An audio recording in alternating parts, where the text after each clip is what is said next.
She stood in the first-class line, hoodie up, headphones on, looking like any other college student heading home for the holidays. But Janessa Banks wasn't just a student.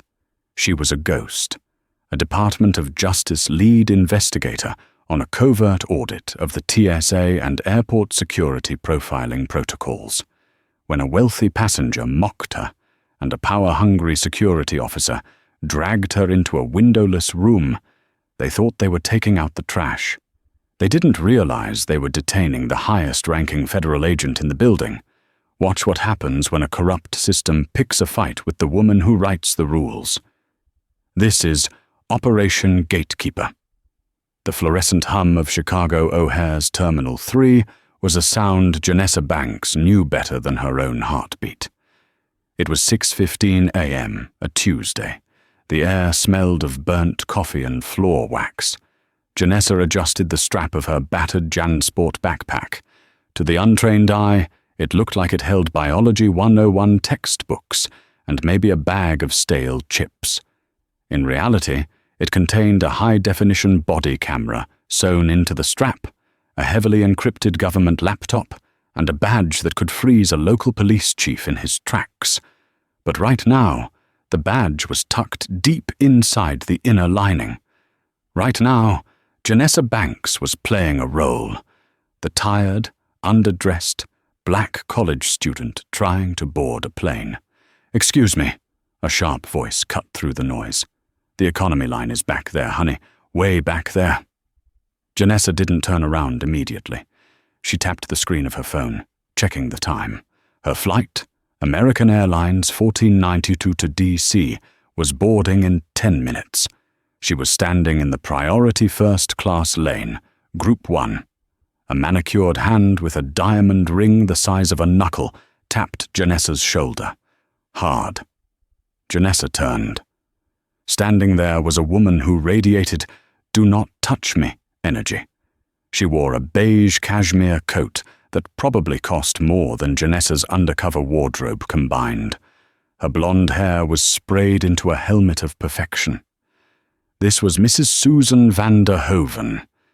Janessa knew the name because she'd seen the luggage tag on the woman's Louis Vuitton roller bag when she cut in front of a family earlier.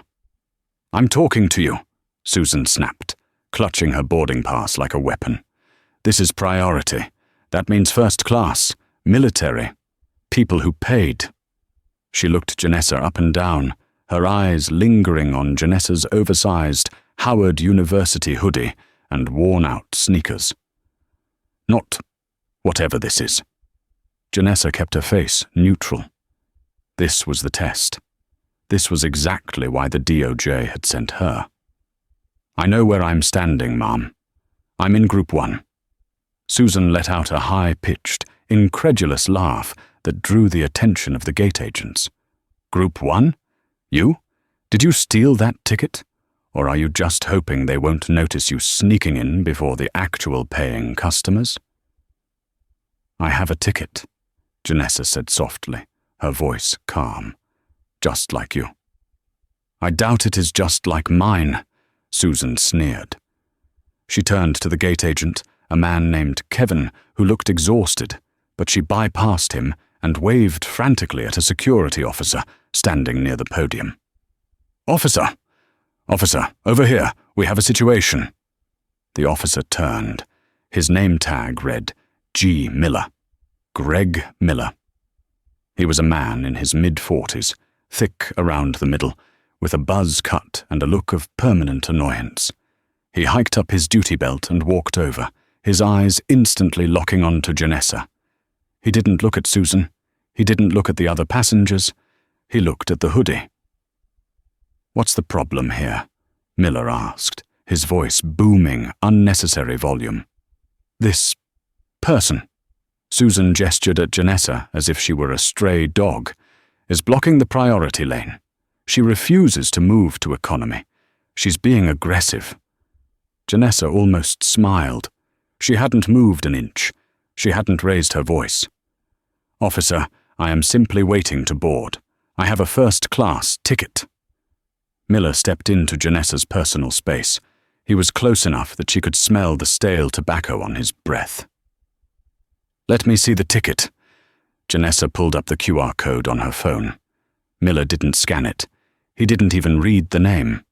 He glanced at the screen for half a second and shook his head. "Screenshots can be faked. Let me see your ID and your physical boarding pass." "I checked in mobile," Janessa said. "I don't have paper, and the airline accepts mobile passes. That's federal policy." "Don't quote policy to me, little girl," Miller snapped. The sudden aggression made the couple behind Susan step back. "I said, ID." Janessa reached into her back pocket slowly. She pulled out her Colorado state driver's license, her cover ID. It was real, issued by the state, but flagged in the system to alert federal agencies if run through a deeper background check. However, airport security rarely ran deep checks at the gate. Miller snatched the ID. He bent it slightly, testing the plastic, staring at her, then the card, then her again. "Colorado," Miller grunted. "What are you doing in Chicago? Transporting?" "I'm a student," Janessa lied smoothly. "I was visiting family. I'm going back to school." "In a first-class seat?" Susan piped up from behind Miller, smiling smugly. "Officer, look at her. She's probably a drug mule. That backpack looks heavy." Miller's eyes narrowed. The suggestion, however baseless, gave him the permission he was looking for. "Is that right? You carrying something you shouldn't, Miss Banks?" "I have books," Janessa said. "And a laptop. I went through TSA already. I was cleared." "TSA misses things," Miller said, his hand dropping to the radio on his belt. "And you fit the profile." "What profile is that?"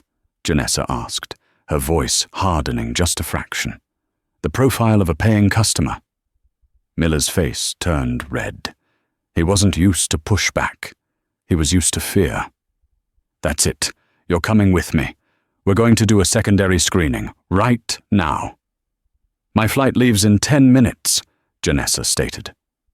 "You're not getting on this flight," Miller said, reaching out and grabbing Janessa's upper arm. Janessa's training kicked in. She knew exactly how to break his grip, drop him to his knees, and incapacitate him in 3 seconds. But she couldn't. Not yet. The trap wasn't fully sprung. She needed him to cross the line from rude to actionable civil rights violation. "Officer," Janessa said clearly, loud enough for the gate agent's microphone to pick up, "I am complying. But I am informing you that you are detaining me without probable cause based on a discriminatory complaint. I am asking you to verify my ticket with the airline agent right there." Miller laughed. He actually laughed. "I am the law in this terminal, sweetheart. Move." He shoved her. Hard. Janessa stumbled forward, catching herself. Susan van der Hoven clapped once, a sharp, satisfied sound. "Good job, officer. Keep the riffraff out." As Miller marched Janessa away from the gate, she looked back. The gate agent, Kevin, looked horrified but said nothing. The other passengers looked at their feet. Nobody helped. Janessa memorized their faces, but mostly she focused on Officer Greg Miller. He had just made the biggest mistake of his life. The room they took her to wasn't a jail cell. It was a holding area near the security checkpoint. It was a 10x10 cinder block room with no windows, a metal table and 3 chairs. It smelled of industrial cleaner and fear. Miller shoved Janessa inside and kicked the door shut. He didn't lock it, but he stood in front of it, crossing his arms. A second officer, a younger man named Officer David Kowalski, was already in the room, eating a sandwich. He looked up, surprised. "What's this, Greg?" Kowalski asked, wiping mayo off his lip. "Got a gate crasher," Miller said, pacing the small room. "Priority lane. Attitude. Probably holding. The bag looks suspicious." Janessa stood in the center of the room. She slowly took off her backpack and set it on the table. "Officer Kowalski," she said, reading his name tag. "I am being detained because Officer Miller refused to scan my valid ticket." "Shut up," Miller barked. "Sit down." Janessa sat. "You need to scan my bag if you think it's suspicious, but you need a witness." "I don't need a damn witness," Miller said. He grabbed the JanSport bag. He didn't unzip it carefully. He turned it upside down and shook it violently over the metal table. Heavy law textbooks slammed onto the table with a thud. Constitutional law, principles and policies, federal criminal procedure, civil rights litigation. Then came the laptop. Then a bag of toiletries. And finally, the hidden body cam, which looked like a portable battery pack, clattered out. Miller stared at the books. He picked up the constitutional law book, flipping through the pages as if looking for a hollowed-out compartment. "Law books?" he scoffed. "Who are you trying to fool? You steal these from the library?" "I bought them," Janessa said calmly. "I study pre-law." "Sure you do," Miller said, "and I'm the King of England." He picked up her laptop. It was a standard-looking Dell, but heavier than usual.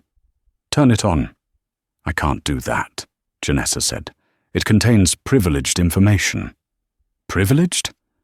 Miller leaned in, his face inches from hers. "You're a suspect in a security breach. You don't have privileges. Unlock it, or I seize it and we crack it downtown. And if we find 1 ounce of weed, 1 stolen credit card number, you're going to federal prison." "Greg," Kowalski said, looking uneasy. He picked up one of the books. "This is advanced stuff. Maybe she is a student. We should just run her name again and let her go. Her flight." "Screw her flight," Miller shouted, slamming his hand on the table. The noise echoed in the small room. "She embarrassed me at the gate. She thinks she's smart.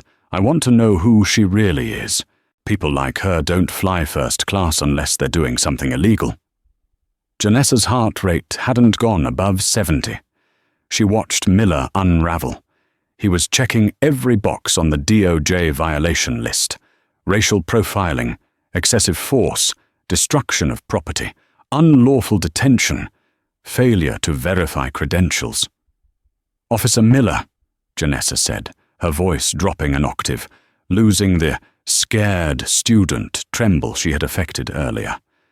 "I am going to give you 1 chance to walk out that door, go to the gate, and print my boarding pass. If you do that, this ends with a reprimand in your file.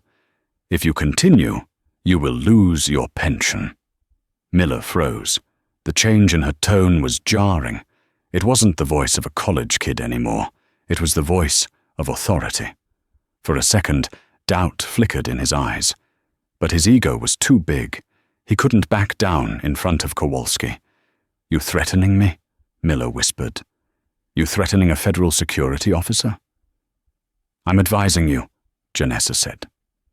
Miller grabbed her wrist, twisting it behind her back, forcing her face down onto the cold metal table. "That's assault. She threatened me. Kowalski, you heard it." "Greg, stop!" Kowalski shouted, standing up. "She didn't threaten you. Cuff her!" Miller screamed, pressing his weight onto Janessa's back. Janessa felt the cold steel of the handcuffs click onto her left wrist. This was it. The point of no return.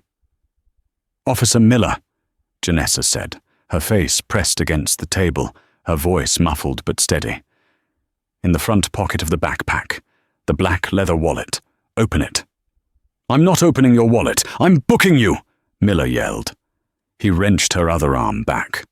"Open the wallet, Greg," Kowalski yelled, panic in his voice. He grabbed the backpack and tore open the front pocket. He pulled out a sleek, black bifold wallet. It wasn't the cheap Velcro one she used for her cover. Kowalski flipped it open. The gold badge gleamed under the fluorescent lights. The eagle. The bold blue letters. Department of Justice, Special Investigator Unit, Civil Rights Division. Kowalski went pale. He looked at the ID card next to the badge. Janessa Banks, Senior Field Agent, Top Secret Clearance. Greg, Kowalski's voice squeaked. Greg, let her go. Now. What? Miller was breathing heavy, still pinning Janessa down. Look at this. Kowalski shoved the badge into Miller's line of sight. Miller squinted. He read the words. He stopped breathing. His grip on Janessa's arm loosened, his fingers going slack. Janessa pulled her arm free. She didn't scramble away. She stood up slowly, adjusting her hoodie. She turned to face Miller. The silence in the room was heavier than the concrete walls. Miller was staring at the badge in Kowalski's hand. He looked like he was trying to solve a math problem in a foreign language. This is fake. You bought this online. Janessa reached into her pocket, the one Miller hadn't checked, and pulled out a secure satellite phone. She held it up. Officer Miller, she said, her voice icy. You have detained a federal agent in the performance of her duties. You have assaulted a federal agent, and you have violated Title VI of the Civil Rights Act. She hit the speed dial button, labeled Director Anderson. No, wait, Miller stammered, holding his hands up. Wait, let's talk about this. Janessa put the phone to her ear. It's too late for talk. Now we talk to your boss. The room was silent, save for the hum of the ventilation system and the ragged breathing of Officer Greg Miller. He was staring at the badge in Kowalski's hand as if it were a venomous snake coiled to strike. Janessa Banks didn't look at him. She looked straight ahead, the satellite phone pressed to her ear. Director Anderson, Janessa said. Her voice was calm, devoid of the fear she had projected just minutes ago. This is Agent Banks. Identification number 492, Bravo Kilo. I am declaring a Code 0 at O'Hare International. A tinny, urgent voice crackled on the other end, audible even in the quiet room. Code 0? Banks, are you compromised? Do you need extraction? I don't need extraction, sir. I need the cavalry. I'm currently being held in a secondary screening room at Checkpoint 3 by a TSA lead officer who has assaulted a federal agent, destroyed federal property, and violated civil rights statutes under the color of law. Miller made a noise, a strangled, whimpering sound. I didn't know, he rasped, taking a step toward Janessa. Miss Banks, listen. Put the phone down. We can fix this. Janessa held up a hand, palm out, stopping him in his tracks. She didn't break her conversation with the director. The subject is Officer Gregory Miller. He is currently trying to negotiate. I also have a witness, Officer David Kowalski, who attempted to intervene but was overruled. Kowalski exhaled, slumping against the wall.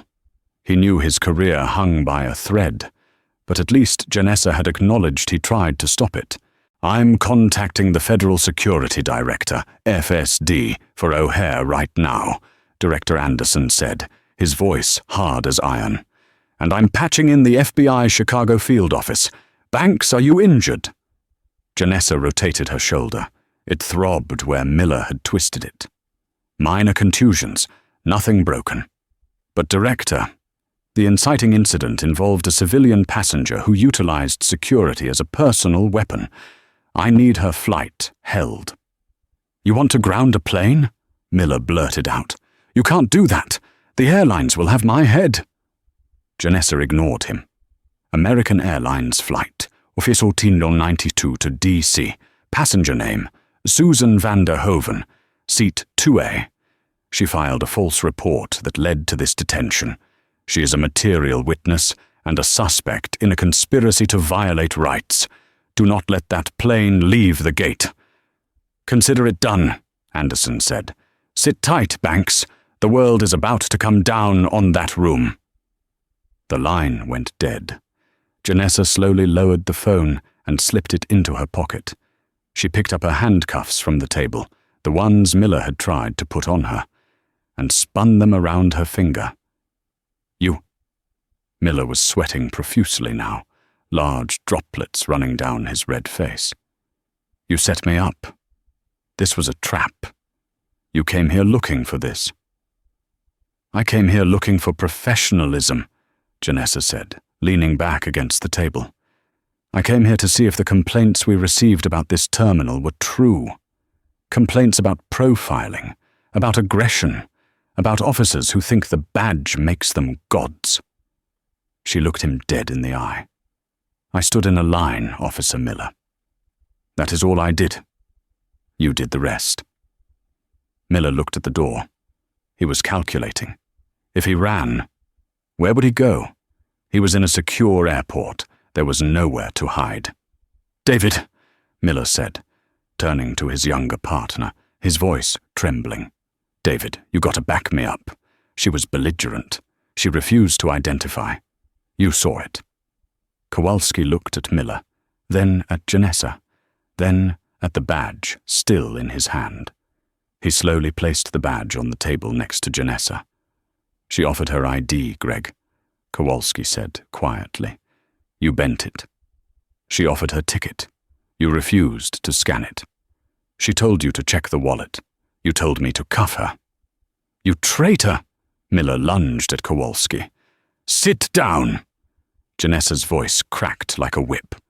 It was a command voice, trained at Quantico, designed to override the nervous system of an aggressor.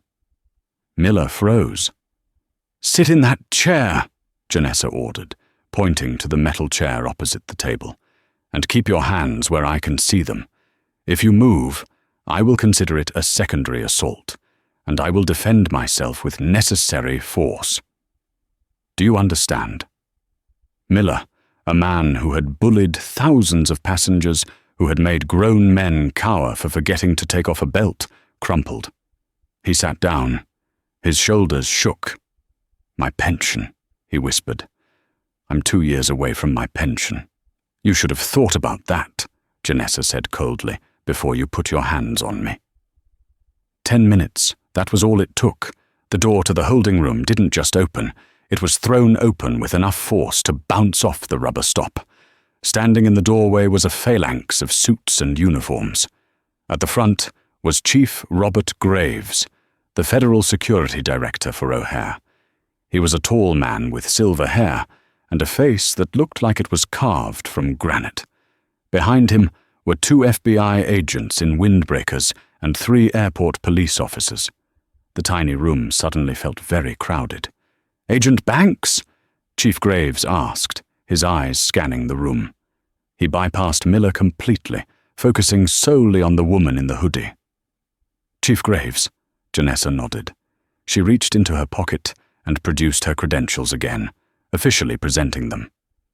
Graves took the badge, inspected it, and handed it back with a sharp nod. Director Anderson briefed me. I can't tell you how embarrassed I am that this happened under my watch. He turned to Miller. Miller was shrinking in his chair, trying to make himself invisible. Officer Miller, Graves said, his voice dangerously low. Stand up. Miller scrambled to his feet. Chief, listen, it was a misunderstanding. She didn't look like, the profile. Surrender your badge, Graves interrupted. Now. Chief, please. Badge, radio, ID card, on the table, now. Graves roared. Miller's shaking hands fumbled with his shirt. He unclipped his badge. He removed his radio. He placed his ID card on the metal surface. He looked naked without them. Officer Kowalski, Graves said, turning to the younger man. Escort Mr. Miller to the administrative holding office. He is to speak to no one. He is to touch no computer. If he tries to leave, arrest him. Yes, sir, Kowalski said, standing straighter than he ever had in his life. He took Miller by the arm. Miller didn't fight. He looked like a dead man walking. As they were led out, Janessa spoke up. Chief, the passenger, Susan van der Hoven. My agents are at the gate, Graves said. The plane was pushed back from the jet bridge, but we ordered it to return. They are redocking now. I want to be there, Janessa said. She instigated this. She needs to know why her trip is cancelled. Graves nodded. Let's take a walk. The walk back to Gate K-12 was a spectacle. Janessa, still in her hoodie and backpack, walked alongside the chief of security and 2 FBI agents. Passers-by stared. They whispered. When they reached the gate, the atmosphere was chaotic. The plane had returned to the bridge, and the door was open. Kevin, the gate agent, looked like he was about to have a panic attack. When he saw Janessa, his eyes widened. I tried to tell him, Kevin whispered, as Janessa passed. I tried to tell him you were priority. I know, Kevin, Janessa said softly. You're okay. 2 airport police officers boarded the plane. A moment later, a voice shrieked from the jet bridge. This is insane! Do you know who my husband is? I will sue this entire airport. I will buy this airline and fire you all. Susan van der Hoeven emerged, dragged by the officers. She was clutching her Hermes bag, her face a mask of indignation. When she saw the crowd at the gate, the chief, the FBI, the onlookers, she stopped struggling and straightened her coat. Finally, she huffed, spotting Chief Graves. Someone in charge.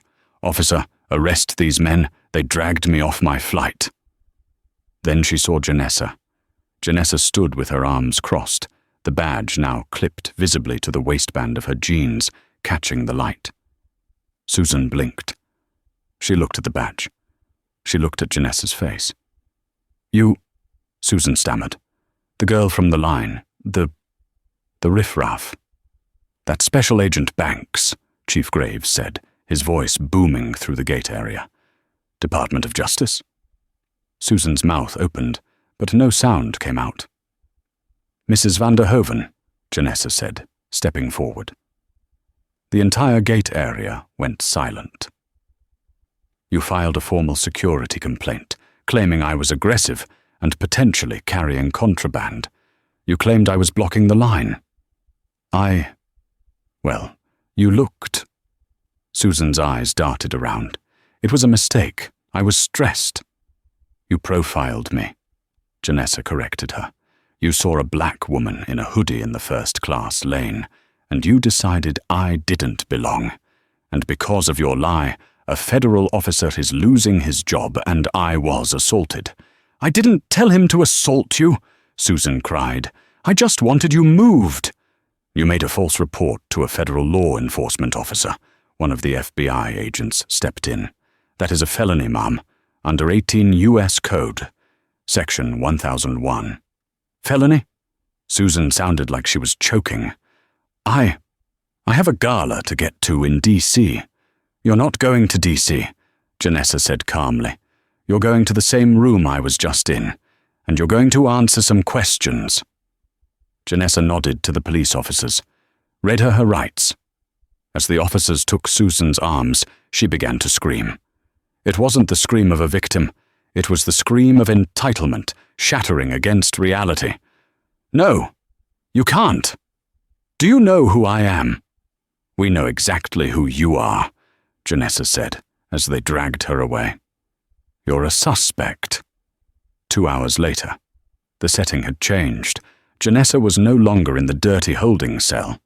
She was in the command center conference room, a sleek space with glass walls overlooking the tarmac. On one side of the long mahogany table sat Janessa, Chief Graves, and a legal representative from the DOJ. On the other side, looking small and defeated, sat Greg Miller. He was not in handcuffs yet, but he was certainly not free. A union representative sat next to him, looking grim. In the center of the table was a laptop playing the security footage from the gate. They watched in silence as the video showed Susan poking Janessa. It showed Janessa standing calmly. It showed Miller approaching, aggressive from the first second. It showed the shove. Janessa paused the video at the moment Miller grabbed her arm. Let's talk about this moment, Mr. Miller, Janessa said. She had changed out of the hoodie into a spare blazer she kept in her go bag. She looked every inch the prosecutor now. "I asked for your ID," Miller mumbled, staring at the table. "I gave it to you," Janessa said. "It was a valid Colorado license. Why did you reject it?" Miller stayed silent. "Was it because it was fake?" Janessa pressed. "No," Miller whispered. "Was it because it was expired?" "No." "Then why?" Miller looked up, his eyes rimmed with red. "Because it didn't match." "Didn't match what?" Janessa leaned forward. "Be very specific, Mr. Miller. This is for the record." "It didn't match what I thought you should be," Miller confessed. "A girl like you, with a first-class ticket, from Colorado. It didn't make sense." "A girl like me," Janessa repeated. "You mean a black woman?" "I mean, someone dressed like that." Miller tried to pivot. "Mrs. van der Hoven was wearing a coat worth $3,000, Janessa said. "Did you check her ID?" "No." "Did you scan her bag?" "No." "Did you run her name through the watch list?" "No." "So," Janessa said, closing the laptop with a snap, "you harassed a compliant passenger based solely on her appearance and the bias of another passenger. You violated TSA Procedure 808C regarding de-escalation. You violated the Fourth Amendment by seizing my property without probable cause." She turned to Chief Graves. "Chief, how long has Officer Miller been a lead?" 6 years, Graves said, looking disgusted. "And in those 6 years," Janessa said, picking up a file folder the FBI had just delivered. "How many complaints against him?" Miller flinched. "We pulled the file, Greg," Janessa said softly. 22 complaints, excessive force, rudeness, profiling, most of them dismissed by your previous supervisor. But the pattern is undeniable." "I kept the airport safe," Miller shouted, slamming his hand on the table, a flash of his old anger returning. "I stopped bad guys. You don't know what it's like out there. You sit in your office in D.C. while we deal with the trash." The room went deadly silent. "The trash," Janessa repeated. "Is that what you call the public you swore to serve?" Miller realized his mistake instantly. He slumped back. "That is all I needed to hear," Janessa said. She stood up. "Chief Graves, I am recommending immediate termination for cause. Furthermore, the DOJ will be pressing charges for assault on a federal officer and deprivation of rights under color of law." The union rep closed his notebook. Even he knew this was unwinnable. "Greg, don't say another word." "I'm sorry," Miller wept. "Please, I have a mortgage. I have kids." "And the people you harassed have lives, too," Janessa said, her voice devoid of sympathy. "You took their dignity. Today, you lose yours." 2 FBI agents entered the room. They pulled Miller up. This time, the handcuffs were real. They clicked tight. As they let him out, Janessa walked to the window. She watched a plane taking off, rising into the gray Chicago sky. "What about the woman?" Chief Graves asked, coming to stand beside her. "Van der Hoven." "She's next," Janessa said. "She thinks her money will protect her. She's about to find out that interfering with federal operations carries a mandatory minimum sentence." Graves chuckled, a dry sound. "You don't do things by halves, do you, Agent Banks?" "I don't do them for me," Janessa said, watching the plane disappear into the clouds. "I do them for the student in economy who doesn't have a badge to save them." The door opened again. It was Kowalski. He looked terrified. "Agent Banks?" he asked. "Chief, am I fired too?"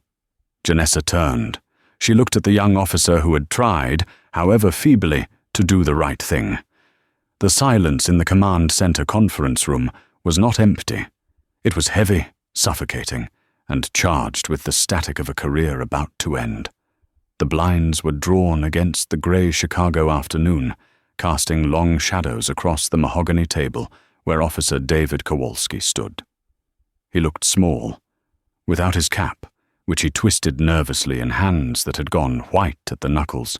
He looked less like a federal officer and more like a teenager called into the principal's office for a transgression he couldn't quite explain. He was sweating, a sheen of moisture on his forehead that betrayed the absolute terror gripping his chest. Across the table, Special Agent Janessa Banks sat perfectly still. She had removed the blazer she wore during Miller's interrogation, returning to the simple t-shirt she wore underneath. But her authority hadn't diminished. If anything, stripped of the layers, she looked more dangerous, focused, sharp, and unyielding. Beside her, Chief Graves looked at Kowalski with a mixture of disappointment and fatigue. "Am I fired?" Kowalski repeated. His voice was barely a whisper, cracking in the middle, failing to carry the weight of the question. Janessa let the question hang in the air for a long moment. She studied him, her eyes dissecting his body language. She saw the fear, yes, but beneath the fear, she saw the conflict. She saw the man who had hesitated when Miller screamed. She saw the officer who had looked at the badge in the wallet and felt the blood drain from his face, not just because he was in trouble, but because he realized he had been wrong. "Officer Kowalski," Janessa said finally, standing up. She walked slowly around the table, the sound of her sneakers on the carpet the only noise in the room. She stopped directly in front of him, forcing him to meet her gaze. "Do you know why Officer Miller is currently being processed by the FBI in the next room?" Because he assaulted you," Kowalski stammered. "Because he believed his badge gave him the right to be a bully," Janessa corrected, her voice low and steady, "and because when he was presented with facts that contradicted his bias, he chose violence instead of humility." Kowalski swallowed hard, his Adam's apple bobbing. "I tried to tell him, Mom. He never listens. He's the lead. I'm just—" "You're just what?" Chief Graves interjected, his voice booming like a gavel strike. "Just a spectator? Just a uniform?" Kowalski flinched. "No, sir. I just didn't know what to do." "That is the problem," Graves continued, leaning forward. "You let a superior officer violate federal law because you were afraid of the chain of command. A badge doesn't give you the right to look the other way, David. In fact, it gives you the obligation to stare right at it." Kowalski looked at the floor, defeated. "I know, sir." Janessa leaned back against the edge of the heavy table, crossing her arms. "You did one thing right today, Officer Kowalski. One thing that separates you from Greg Miller." Kowalski looked up, confusion warring with his misery. "I did?" "You checked the wallet," Janessa said. "Miller wanted to cuff me and throw me in a cell without looking. He wanted to bury the truth. You insisted on opening that pocket. You forced him to look at the badge." She paused, letting the gravity of that moment sink in. "If you hadn't done that, Miller might have escalated. He might have drawn his weapon when I resisted. I might have been forced to physically incapacitate him to defend myself. You saved him from a broken jaw, or worse. And you saved me from having to hurt a colleague." Kowalski let out a breath he seemed to have been holding for an hour. His shoulders dropped an inch. "I'm not going to recommend your termination, Officer Kowalski," Janessa stated. Kowalski's head snapped up, his eyes widening. Hope, sudden and desperate, flooded his face. "Thank you. Oh my God, thank you, Agent Banks. I promise I will never—" "Stop!" Janessa cut him off. Her voice was hard, slicing through his relief. "Do not thank me yet. This is not a pardon. It is a reprieve." She walked back to her chair and picked up a file. I am recommending you be placed on immediate suspension, pending a disciplinary review. Following that, you will undergo a 6-month probation period. But you aren't doing it here. Ma'am? You're going to Glencoe, Janessa said, naming the Federal Law Enforcement Training Center in Georgia. You're going to undergo mandatory retraining in de-escalation, civil rights intervention, and ethical conduct. It is boot camp for your conscience, officer. You need to learn that your loyalty is to the Constitution, not to your partner. She looked him dead in the eye. If you pass, you keep your job. If you fail, or if you ever hesitate to stop an abuse of power again, you are out, permanently. Do we have an agreement? Kowalski straightened his spine, standing taller than he had all day. Yes, ma'am. Absolutely. I won't let you down. Good, Graves said, dismissing him with a wave of his hand. Get out of here, and leave your badge at the desk. As Kowalski hurried out of the room, looking like a man who had just dodged a firing squad, Janessa turned her attention to the monitor on the wall. It showed the live feed from the holding cells down the hall. Now, she said, her expression hardening into something colder, something predatory. Let's deal with the reason we're all here. Mrs. van der Hoven. Down the hall, in interview room B, the atmosphere was starkly different. There was no mahogany table here, no carpet, just cinder-block walls painted a depressing shade of institutional beige, a steel table bolted to the floor, and a two-way mirror that hummed with electricity. Susan van der Hoven was pacing the small room like a caged tiger. Her beige cashmere coat, which had looked so elegant in the first-class line, now seemed out of place, a costume from a different life. She had been stripped of her phone, her Hermes purse, and her dignity. She checked her diamond watch for the 10th time in a minute. 45 minutes. She had been in this box for 45 minutes. When the heavy steel door finally clicked and swung open, Susan spun around, expecting her high-priced legal team. Instead, she got Janessa Banks. Janessa walked in calmly, followed by a tall, impassive FBI agent named Carter. Janessa didn't look like the riff-raff student anymore. She wore her DOJ badge openly on her belt now, the gold shield catching the harsh fluorescent light. Susan stopped pacing. She smoothed her coat, trying to summon the arrogance that had served her so well for 40 years. She lifted her chin, a reflex of her social station. It's about time, Susan sneered, her voice shrill. I have been demanding my phone call for nearly an hour. Do you have any idea how much my husband charges per hour? When Arthur hears about this, he's going to have your badges for coasters. Arthur? Janessa repeated, her tone conversational, bordering on bored. She pulled out the metal chair and sat down, not offering a seat to Susan. That would be Arthur van der Hoven, senior partner at Van der Hoven and Associates, specializing in corporate contract law? That's right, Susan said, sensing a flicker of recognition and mistaking it for fear. He represents half the Fortune 500, and he eats little civil servants like you for breakfast. Janessa signaled to Agent Carter. Carter reached into his jacket and placed a sleek smartphone on the steel table. He tapped the screen and hit the speaker button. We took the liberty of calling him for you, Janessa said. Since you are under federal investigation for a felony, we needed to inform your next of kin. Susan's eyes widened. She lunged toward the table. Arthur! Arthur, are you there? Yes, came the voice from the speaker. It was deep, polished, and currently dripping with ice. I'm here, Susan. Arthur, thank God, Susan cried, her composure cracking. Tell these idiots who I am.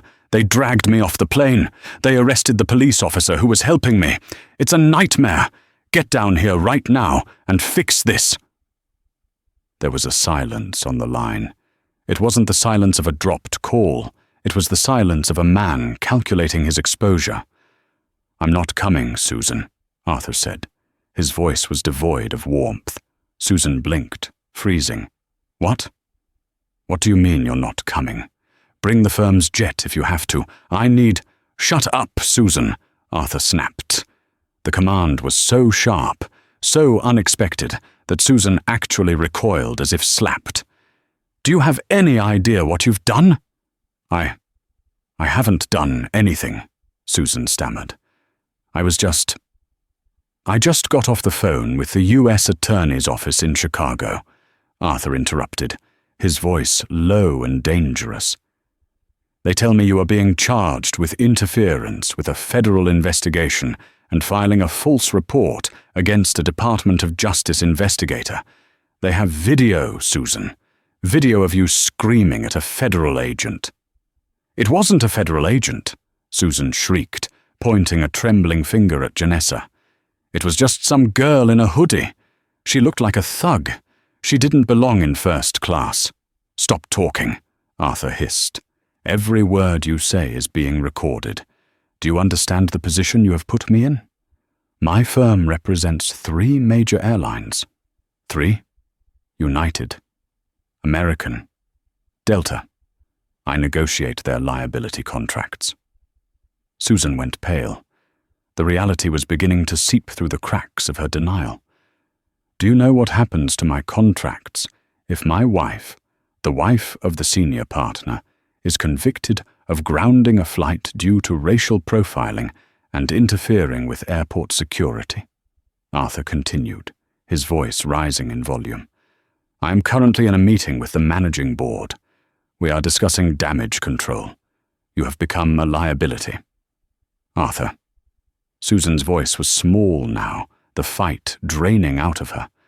"But I'm the victim here." "You're a suspect," Arthur corrected her brutally. "I am sending a junior associate to handle your bail arraignment. I am not coming down there. I cannot be seen walking into that police station. And when you get home, assuming you make bail, you and I are going to have a very long, very difficult conversation about your future. Do not speak to the agents again. You've done enough damage." Click. The line went dead. Susan stared at the phone as if it were a venomous snake. The silence in the room was deafening. Her greatest weapon, her husband's influence, his money, his power, had just misfired. He hadn't just failed to save her, he had abandoned her to protect the bottom line. She slowly sank into the metal chair opposite Janessa. Her face, usually so composed, seemed to crumble. She looked old. Janessa watched the transformation without pity. She leaned forward, her elbows on the table.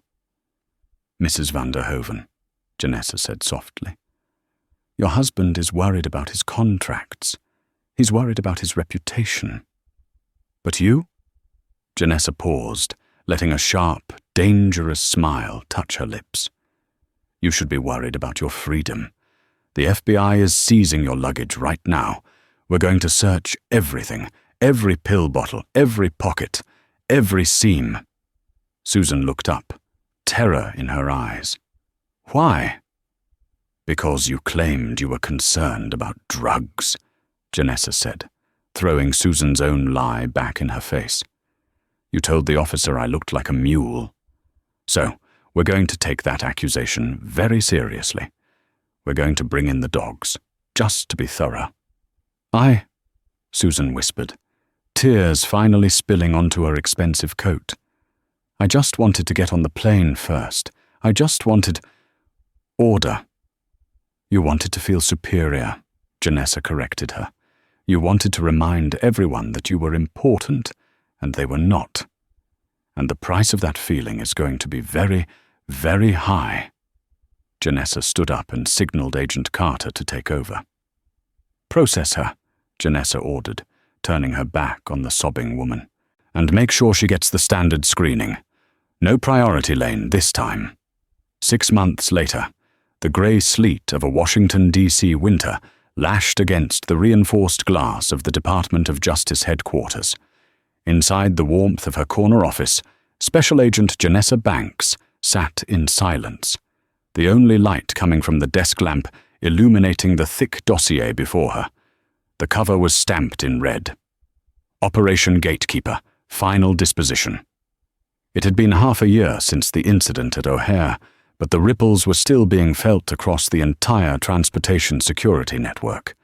The audit Janessa had initiated didn't just expose a few bad apples, it had shaken the tree. New protocols were now mandatory in 42 major airports. Profiling complaints were down 20% nationwide. But Janessa wasn't looking at the statistics. She was looking at the last 3 pages of the file, the personal outcomes of the people who had tried to break her that morning in Chicago. She turned the page to Subject 1, Gregory Miller. The attached photo showed a man who had aged 10 years in 6 months. The report was ruthless in its brevity. Miller had fought his termination, dragging the process out with union appeals, but the body camera footage, recovered from Janessa's backpack, was damning. He hadn't just been fired, he had been dismantled. Janessa ran her finger over the status line. Termination for cause. Pension revoked. That pension had been his holy grail, the retirement parachute he had been coasting toward while bullying passengers. Now, it was gone. The background check in the file noted his current employment status. Greg Miller was no longer the law in a busy terminal. He was currently employed as a contracted night watchman for a shipping container yard in Gary, Indiana. Janessa pictured him there, standing in the freezing cold, guarding rusted metal boxes, with no badge, no authority, and no one to push around. He was now the one standing out in the cold, invisible and powerless. The karma wasn't just poetic, it was precise. She flipped the page. Subject 2, David Kowalski. The photo here was different. Kowalski looked sharper, more alert.